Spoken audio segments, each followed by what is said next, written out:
brought you by Silver Pumps and Motors. Top quality और consistent performance के लिए सिर्फ सिल्वर पंप्स नाम याद रखना. తెలంగాణలో అప్పుల యుద్ధం మరోసారి కాకరేపుతోంది.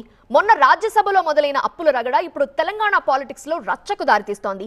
ధనిక రాష్ట్రాన్ని అప్పుల పాలు చేశారనే నిర్మలమ్మ కామెంట్స్ తో అధికార విపక్షాల మధ్య ట్రయాంగిల్ ఫైట్ నడుస్తోంది. ఎవరు అధికారంలోకి వచ్చినా తెలంగాణలో ఎలాంటి మార్పు లేదన్నారు కేంద్ర మంత్రి కిషన్ రెడ్డి. కేవలం సీఎంలు, పార్టీల జెండాలు మాత్రమే మారాయని, పరిపాలన అలాగే ఉందంటూ ఎద్దేవా చేశారు. తెలంగాణను అప్పుల కుప్పగా మార్చారని కిషన్ రెడ్డి ఆరోపించారు. నేను కేసీఆర్ అడుగుతా ఉన్నాను, రేవంత్ రెడ్డిని అడుగుతా ఉన్నాను.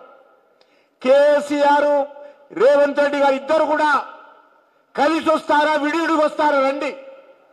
నరేంద్ర మోడీ గారి ప్రభుత్వము తెలంగాణకి ఏం చేసిందో ఈ 10 సంవత్సరాలుగా ప్రతి విషయంలో కూడా చర్చించడానికి సిద్ధంగా ఉన్నాం.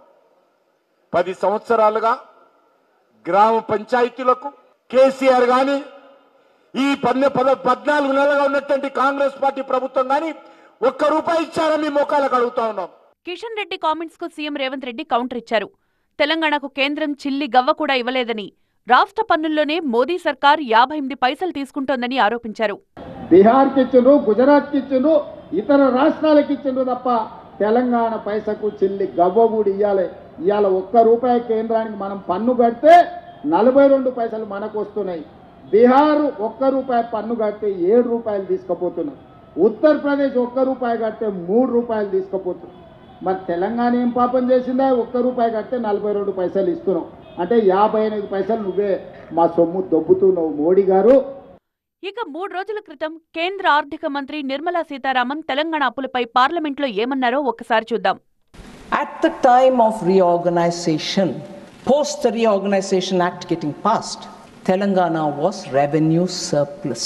But today, the debt that Telangana is in, despite the measures taken by the central government, I will read this out, and I'm not blaming this party or that party, I repeat. Telangana రాష్ట్రం, తెలంగాణ ప్రజల పట్ల నిర్మలా సీతారామన్ చాలా చిన్నచూపుతో మాట్లాడారని ఆరోపించారు BRS మాజీ MP Vinod Kumar. అప్పుల విషయంలో ఆమె కామెంట్స్ ను తీవ్రంగా ఖండిస్తున్నామన్నారు. నేను నిర్మలా సీతారామన్ గారు చెప్తున్నా, తెలంగాణ ప్రాంతాన్ని ఆంధ్ర రాష్ట్రంతో కలిపి 1956లో తెలంగాణ ప్రాంతాన్ని ఆంధ్రప్రదేశ్ రాష్ట్రంతో కలిపిన రోజు Telangana surplus. Telangana was surplus, not in 2014, madam.